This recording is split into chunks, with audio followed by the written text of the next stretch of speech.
Pandemi COVID-19 bukan hanya membawa masalah kesehatan masyarakat, tetapi juga ada implikasi sosial dan ekonomi. Setiap kebijakan pemerintah dalam penanggulangan pandemi COVID-19 pun memperhitungkan kehidupan sosial ekonomi masyarakat. Untuk memutus rantai penyebaran COVID-19, pembatasan sosial berskala besar atau PSBB telah diberlakukan pemerintah di sejumlah daerah. Pemerintah hadir melalui Kemensos dengan bantuan program sembako sebagai program transformasi bantuan sosial pangan. Keluarga penerima manfaat atau KPM dapat memilih jenis, kualitas, harga, dan tempat membeli bahan pangan, sehingga mereka mampu meningkatkan asupan gizi dan nutrisi, serta mampu hidup sehat selama COVID-19 mewabah. Siapa yang berhak menerima program sembako?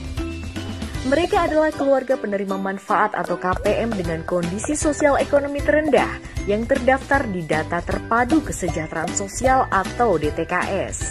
Tujuan penyaluran program sembako yaitu tepat sasaran, tepat jumlah, tepat waktu, tepat harga, tepat kualitas, dan tepat administrasi. Bagaimana cara KPM memperoleh bantuan sembako? KPM cukup menggunakan Kartu Keluarga Sejahtera atau KKS yang berfungsi sebagai alat transaksi. KKS wajib dibawa para KPM untuk mencairkan program sembako dan mendapatkan bahan pangan. Menghadapi dampak COVID-19, indeks bantuan program sembako yang diberikan naik dari Rp150.000 menjadi Rp200.000 dimulai pada bulan Maret hingga Desember 2020. Penerima program sembako juga ditambah dari 15,2 juta menjadi 20 juta penerima manfaat. Kemensos memperluas jangkauan program sembako bagi 4,8 juta keluarga terhitung sejak April hingga Desember 2020. Tapi ingat, dana tidak dapat dicairkan secara tunai, hanya untuk pembelian sembako saja loh ya. Apa saja bahan pangan yang didapat dari program sembako? Setiap KPM dapat memilih bahan pangan yang memiliki sumber karbohidrat seperti beras atau bahan pangan lokal seperti sagu dan jagung pipilan. Sumber protein hewani seperti telur, daging ayam atau ikan.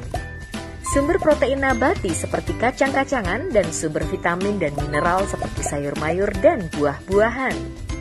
Komoditi tambahan harus menggunakan bahan pangan lokal sehingga ekonomi masyarakat sekitar ikut berkembang. Lantas bagaimana mekanismenya? KPM cukup datangi e-warung terdekat untuk cek kuota dana bantuan. KPM memilih jenis bahan pangan, bayar pada mesin edisi, dan langsung menerima produk yang dipilih.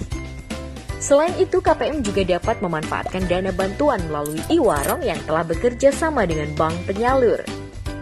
Jika ada penentuan harga yang tidak wajar, segera laporkan kepada perangkat desa atau aparatur kelurahan, tenaga pelaksana bansos pangan, dan saluran pengaduan lainnya. Tidak hanya di daerah yang telah menerapkan PSBB saja, program sembako juga disalurkan ke seluruh pelosok wilayah di Indonesia, termasuk wilayah yang sulit dijangkau dengan dua mekanisme, yaitu secara online dan offline. Mekanisme online dilakukan seperti mekanisme reguler dengan menggunakan KKS pada mesin EDC secara online.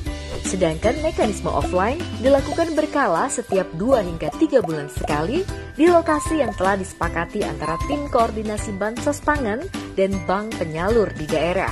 Untuk pencairan bantuan dengan mekanisme offline, KPM wajib membawa KKS dan identitas asli. Tapi ingat, saat ke e-warung atau agen, pastikan dalam kondisi sehat, wajib memakai masker, tidak boleh berbondong-bondong atau berkerumun. Pastikan menjaga jarak minimal 1 meter, mencuci tangan yang sudah disiapkan oleh e-warung atau agen sebelum dan sesudah pengambilan sembako, dan tidak usah bersalaman ya. Dan segeralah pulang lalu mandi saat tiba di rumah. Semoga KPM mampu menggunakan bantuan sembako dengan bijak ya, karena jika dana bantuan program sembako tidak digunakan selama 3 bulan, maka uang akan dikembalikan ke kas negara loh. Makanya, mari bijak memanfaatkan program sembako menuju Indonesia maju sejahtera.